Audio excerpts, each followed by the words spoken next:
I'm Nathan Lawrenson with the DailyResistance.com. We're here with Miss Jennifer Werther of St. Tammany Parish Sheriff Candidate 2016.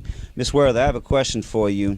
What is your take on St. Tammany leading the world, the highest incarceration rate? What would we do to change that? Because yes, the sheriff, the current sheriff, he says, well, it's the highest because we currently make this the safest place to live. But there's something wrong with that picture. There's no way St. Tammany Parish should lead the world incarceration rate. So how do we change this?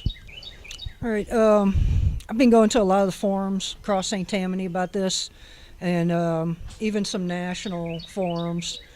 And everybody is talking about how to reduce.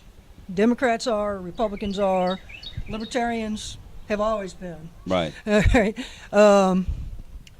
The biggest thing, I mean, there's so many different solutions that are going on, whether it's like the school to prison pipeline of kids, that kind of thing, and helping mentorship, different mentor programs. There's all kinds of things that can actually help incarceration rate. Do I think that we have a problem here? I guess so. If we're like the largest incarceration is right here, then we definitely have a problem. And one of the biggest things that I can do is the prioritization of what you're going after. There are the laws that are out there, but I mean, the judges, and they can all help with what they're doing, with what type of, recommendations they have for incarceration or other options. There's also just who we are actually going after. Right. So that's what I say about the prioritization.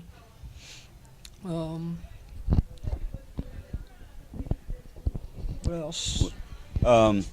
So, I mean, what is your take? They have, right now in this area, there's a big problem with heroin use, and I'm just bringing this drug out to the forefront because it's a big problem.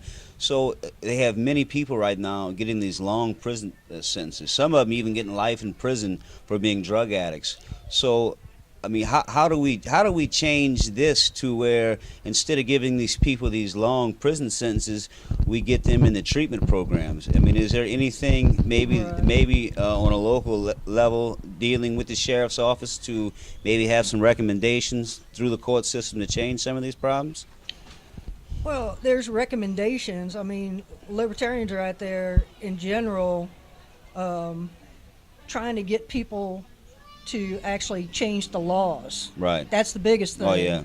So when you have mandatory minimums, that's a big problem right there. That's not something I can do as sheriff. Right. But there's all these things that can help. Right. Okay.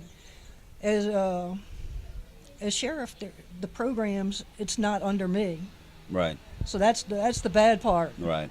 If there was, if there's more things that I can do, I will. Right. And if it comes up in that way.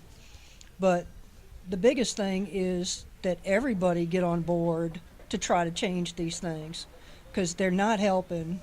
People went overboard with trying to legislate this crime problem that they had, and then they overdid it. Okay? Oh, yeah. So, maybe they wanted to have some harsher sentences, but it went crazy, and now they have this massive incarceration. Oh yeah, even Burl Kane, the warden for Angola State Prison, he's even come out and said, look, majority of these prisoners that are in here, 85 to 90% of the prisoners in Angola are lifers. He said most of these guys, they no longer deserve to be in here. They're in here for life over drug charges, and he said there's something that needs to be done. But he said that's up to the voters. So I guess maybe the voters need to force the. It is. It really is. But I appreciate your time today, Miss Werther. I really look forward to the upcoming race, and good luck, and you have a blessed day there. Thank you. Thank you.